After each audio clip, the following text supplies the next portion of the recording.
Dyslexic genius here. I'm back on Raising the Dead on the Sonora, and the spring barrels have a few issues. One spring was broken, and the other spring barrel has a little bit of rust. And let me explain this. This part of the spring barrel, this gear, sits on the casting on the bottom. And I'll show you on the bottom over there. And we're using evaporust, so when you do it, you see that rust still there? I've gotten rid of all the rust around here, but that still is there.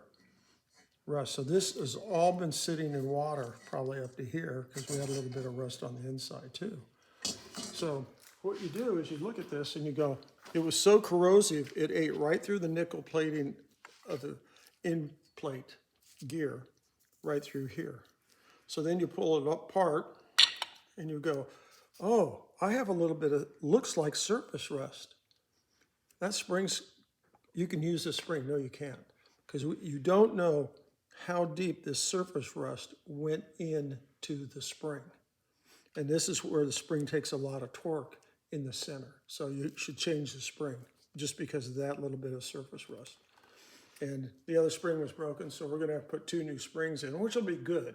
And then this looks like it never was wound all the way up? Yeah, it looks like it's never been wound all the way up. The other one was dry, but this one hasn't been run at all. You can see how it's just been sitting. And I thought when I was taking the motor apart that it did have a run, which means the spring broke. Why don't you pull out that broken spring and show them the end?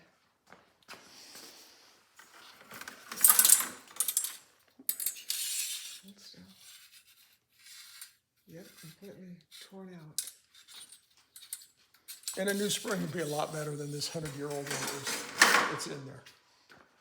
Even if that spring wasn't busted, I'd still change both of them because of the rust on this one. When you do springs, I'll just work on that for a moment. If one breaks, you change them all.